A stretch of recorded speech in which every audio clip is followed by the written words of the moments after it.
Hey folks, it's Woody here over at USMA Blade, and just coming to you today with the Curtis Custom Knives BMF folder. Uh, BMF stands for Battle Master Folder, or you can decide what you think it stands for. But anyway, these are new from Dave Curtis. He's done these in the past, but this is the first time he's done a batch of them in a very long time. We were very excited to be the first dealer to get them, and I'm excited to make this video and show them off to you. So there's a lot of backstory to this knife, a lot of things to tell about it, but I think the first thing that's very noticeable out of the gate is that it is an absolute beast of a knife. So we're gonna switch from this one and give you the specs and tell you some other things about it with the prototype that he sent us once he started building these. So this is that prototype. This is number one off the assembly line. And so let's start, give you some specs, tell you a little backstory behind it, and then we'll go from there. So overall length on this knife is 8.75 inches, and you're looking at a blade length of roughly about 4 inches, maybe just a little less than that. You're looking at a cutting edge of 3.75, and you're looking at a closed length of 5.25. Weight on this beast is 7.1 ounces, so it is an absolute beast of a knife for sure. It is Magna Cut steel on the blade that Rockwell's at 63 to 64, and the blade thickness is 0.160. So monster knife, definitely. It does come with the spot pivot system that Curtis does, which they do a very good job with, and great machine clip. Really love the style of this. It's nice and deep in the pocket. All of these were done. He wanted to do all of these in the frag pattern. It's a really cool frag pattern. Tons of machining on this. I mean, look at that backspacer, the way that everything lines up. Very, very cool backspacer look to it. Big, thick knife. When he first sent me the picture of it, I said it looked like a hand grenade. And it does a little bit.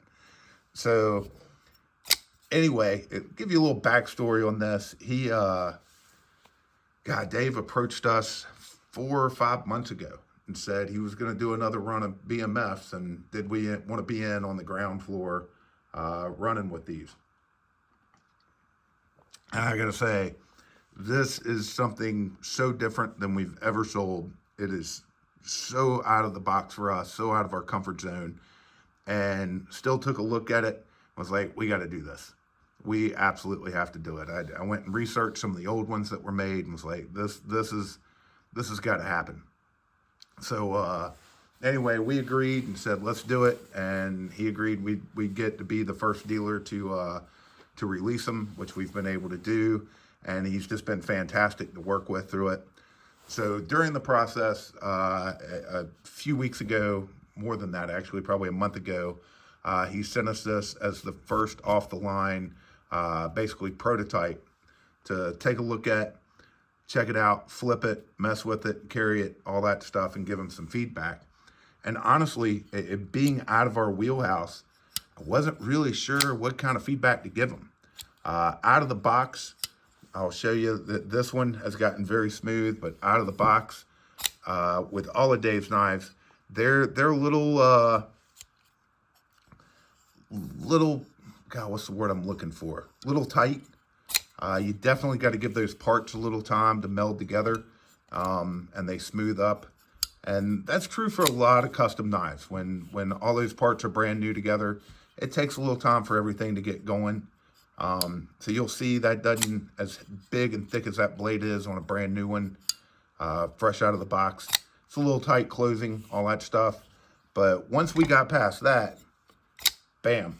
I mean, it just absolutely, it's got a good detent ramp on it. But once you break that detent ramp, nice and smooth, great action on it. Unlock and lock mechanism starts running very smooth pretty quickly. And everything on it, you know, lockups early but tight. Uh, Everything on it just really started running really well. Other feedback I had for him, I mean, it fits the hand fantastic. I've got really big hands, and it really does kind of lock that hand in there and give a good feel. Excuse that nasty fingernail there. Just excuse the nasty hand. But fits the hand really well. Gives a really good locked feel in there. Like I don't feel like this is going to slip, move. The way this jimping is back here on the spine is really good. The jimping up here is good. Love the cutout here. The for the thumb definitely gives a good feel there. So I mean, all in all, was pretty shocked and pretty amazed by the ergonomics of how it feels. It's just a big damn knife. I mean, it really is. So, but good job with the clip. Love the way that it's machined, so it's nice and deep. I mean, everything about it we were impressed with. The only thing that we could give him feedback on was, hey, some of your edges here, especially your flipper edge here, the jimping here, some of the jimping across the back of the spine here, it was a little crisp. It was a little aggressive. So gave him a call about that. He was like, dude, I got knife maker hands. I can't feel it when I'm running the belt sander across my hand. And I was like, yeah, you might want to tamper that down. And he did a fantastic job of that. Really knocked that down on all the new ones that we got. So very smooth, no worries there on this being overly aggressive anywhere on it. So I think he did a good job with that. But yeah, we were excited. And like I said, this is just something so out of the box for us, but definitely something that we had to do. So the other funny story with this, before I get going too far, and we're going to jump back here. Sorry for all the jumping around. But with the original prototype, this was pretty much how they were all going to be. We were going to go all with the blasted tie handles, and then either two-tone or blasted blade. And then all of a sudden he starts building them, and Dave, he's not one that likes to sit idle, and he's also not one that likes things to all be similar. So he sent us a ton of different varieties to the tune of, I think, 37 different SKUs. So it was quite the surprise, because we thought he was going to do a few different ones, but he ended up doing a lot of different ones. And so we knew when these were going to arrive. We knew how we had already marketed them for the site, and all of a sudden it is 16 hours worth of work to get all the different SKUs pictured, put on the site, descriptions put in, all that fun stuff. So it was a hectic, very, very hectic past Monday. But anyway, that's kind of the backstory on these. They have sold really well. We're sitting at about a dozen of them left. I can tell you that the BMF is going to be a rarity coming from Curtis, so they're available now. But I think he's got another batch or so to do, and then I don't know when you'll see this knife again. I don't know how often it'll come around. I know it's been a long time since we've seen it. So let's jump in. A few things to note. I don't think I've done the cut test yet. Sorry, this is, I think, the third or fourth take on this. But, and if I can do this behind the camera, wicked sharp out of the box. No issues there whatsoever. I mean, just absolutely, he puts a fantastic edge on a knife. That was the other one. I'll show you with this one as well.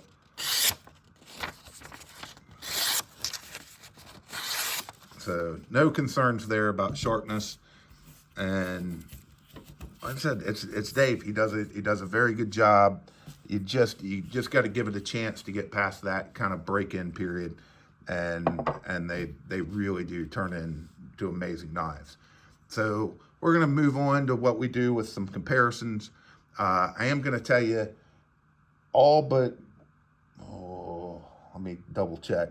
Yeah, all but two of these knives that we're going to compare this to are out of my own collection. So I'm going to go ahead and apologize like I always do, because some of them might be dirty or a little beaten up. I use my knives and sometimes put them away messy, and then just to have like one big knife cleaning day. But let's start, and I think some of these comparisons, by the way, are going to surprise the hell out of you guys. Because overall length, it's not absurd. It's the width. It's the absolute width on this thing that makes it such a beast. But here it is. I wish I had a large F3. Unfortunately, I'm out of stock of them. But here it is compared to a medium F3. And as you can see, I mean, if we line those spot pivots up perfectly, not a ton more handle length, and maybe a half an inch more of blade length and half an inch more roughly of handle length. But it's that. And I promise I won't do this on every one. I might actually switch from the two different knives just to do this, but it's that closed size. I mean, it's that 5 1/4 inch frame closed length, and then that width across that just makes it such a monster. So let's move on to some other popular brands that we sell or hope to sell here in the future. So let's start with the Chris Reeve Large and Cosi. And as you can see, kind of surprising. I mean, about the same blade length. If you're talking about cutting edge, very, very similar. Very close on cutting edge, and not far off on handle length. If you end up lining the top of those handles together, you get a little bit more handle length out of the BMF. So next one up, we're going to throw something in. This is actually the Demco 8020, and thought I'd throw it in there. And we're hoping to be selling these sometime here in the near future. It's just waiting for our number to come up on their manufacturing, but pretty spot on. I mean, you might get a hair more handle length. Truly, that's just the angle. I mean, looking at it, these are pretty spot on, and you might get a 1/10 of an inch more out of the blade on the Demco, but not much. But I'm still getting used to that shark lock on that. Put these in here and just show them closed. And that's where this thing's just the beast.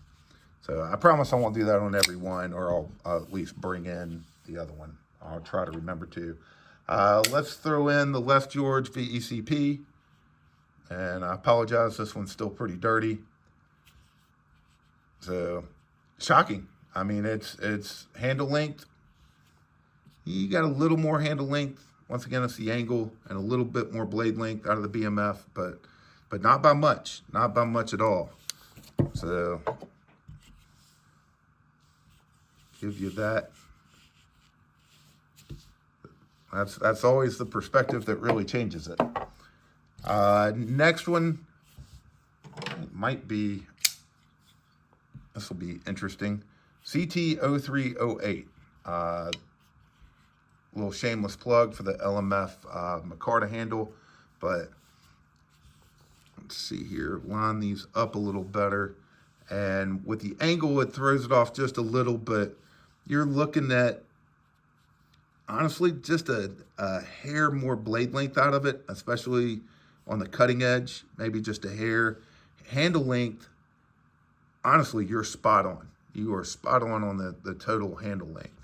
And then we got to do it on this one especially. That's once again, I mean, just the craziness of the size on this.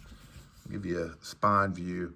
I mean, the wild thing about this is that in your hand, and because of the overall size of it, it doesn't seem like it's that thick, but truthfully, it is. It's thicker across the spine or across the back of the handle than say the ZT0308, which might surprise some people. I'll give another example of that in here in a little bit. So, I guess the best way to explain that, this was not planned, but while we're doing that, I'm just going to throw in some others. I got a friend of mine that's 6'8" and about 450 pounds. He's a big dude. But if you're standing a little bit away from him, he doesn't look that tall. You don't really realize it till you walk up, and it's because he's so damn wide. So here you go against the Koenig Arius. This, overall length, pretty damn spot on. And then this was supposed to be my closed one. I'm screwing that part all up. There we are, closed. So keep this one closed, take this one to the side, bring this one back in. That was kind of comical. Just cut a piece of paper, bringing it back in. I'm gonna make this one kind of quick. XM18 3.5. We sell a ton of Henders, so I know a lot of you Hender guys have at least looked at this.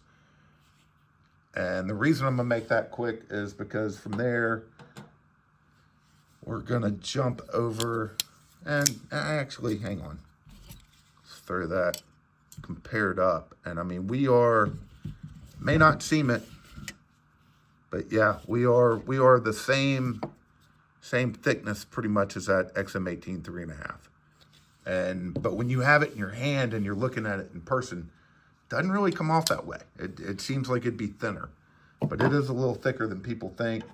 Not a ton of people have these, but I will throw in a Project X. And overall length, we're spot on. I mean, we really are. Handle length, blade length, everything. And then just for giggles, and then while I'm doing the closed part, let's throw in, this will be the last one, let's throw in a Hender XM24. I would say up until this, definitely different, completely different. But the XM24 has been the most beastly knife we've ever sold as far as overall size and weight and all that stuff. So about the same closed. And then let's go ahead and get this thing open. So XM24 is really going to beat it out in overall length. You're getting about an extra 1/4 inch or so. And on handle length, you're getting about a 1/4 inch or so. And then thickness back there across the handle, you get about just a little more thickness. I mean, like I said, it's really about the thickness on that handle. Let's say an XM18 3.5. So, but that's it, boys and girls. This is the Curtis Custom Knives BMF folder. It is a beast. We've got still a good variety of these left. Like I said, about a dozen of them left. I think we'll get some more in the future, but it's going to be a little while. So, but they are currently on our site at usamadeblade.com. And if you've got questions about them, you can always email us at scott@usamadeblade.com. And we'll try and answer any questions. Sorry, I'm trying to get that frog out of my throat. But a great knife, and all sorts of varieties and everything else. It's been a lot of fun working with Dave on this project. So we hope you'll go over and check it out. And I'll say it one last time, available at usamadeblade.com. And as always, boys and girls, we appreciate you watching.